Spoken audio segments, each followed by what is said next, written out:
Have you ever wondered what truly holds us back? I am not talking about brick walls or locked doors or physical barriers that block our path.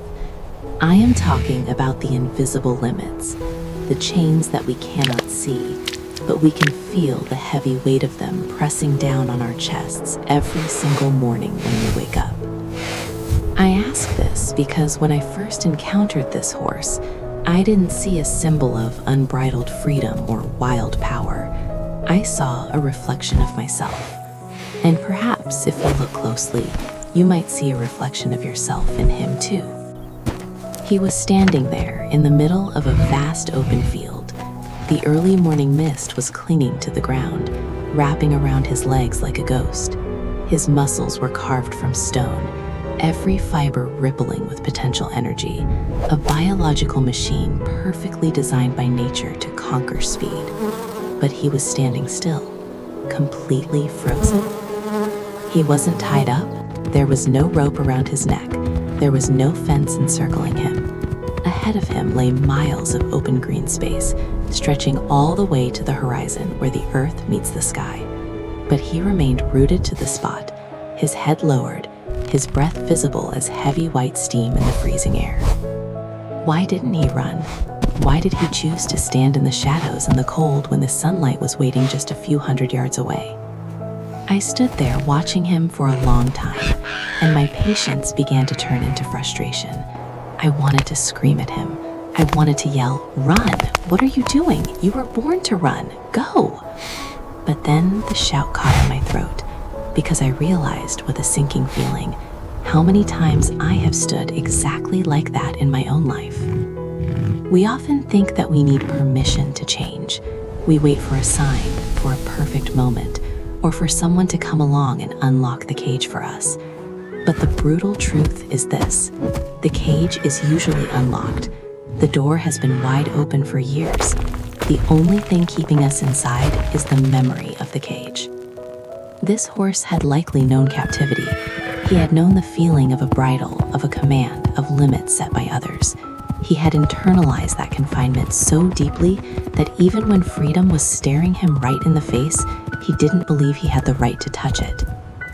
The comfort of familiar pain is sometimes more seductive than the terror of the unknown. We would rather stay in a job that drains our soul, or a relationship that has grown cold, or remain in an outdated version of ourselves simply because we know what happens there. It is safe, it is predictable, but that open land out there, that territory of freedom, it is too big, it is too undefined, and the unknown is terrifying. I saw the muscles in his hind legs twitch, just a small spasm, a nerve impulse, a call from his ancient ancestors screaming inside his blood. He wanted to go. God, he wanted to go so badly, but the fear pulled him back. It was a silent, brutal war taking place inside his mind, the battle between potential and fear. Time passed like thick honey. The wind began to pick up, blowing away the heavy fog. A weak ray of sunlight pierced through the gray clouds, illuminating his black coat. And then the moment arrived. It wasn't a gunshot, it wasn't a loud signal, it was a decision, a subtle shift in his eyes. He lifted his head, nostrils flaring, inhaling the deep scent of the grass, the dirt, and the wind, the scent of freedom. He stomped his hoof, a solid thud against the earth. He was done waiting. He was done being a beautiful statue. The first step was clumsy. He stumbled slightly, as if his legs had forgotten the language of movement. Dust rose up around him. But then came the second step, and the third. The rhythm returned. And when he finally broke through, oh, it was a sight I will never forget. He launched himself forward like an arrow tearing through space, his entire body stretched out, reaching for the horizon. His mane whipped in the wind like a flag of victory. The sound of his hooves hammering the ground sounded like the heartbeat of the earth itself coming back to life. No more hesitation, no more fear. In that split second, the scared creature from before was dead. What remained was pure, raw power. Watching him run, I felt my own chest crack open. It felt like I had just put down 1,000-pound weight I had been carrying for years. That wasn't just running, that was liberation. That was the physical answer to every question he had asked himself during those long, frozen hours.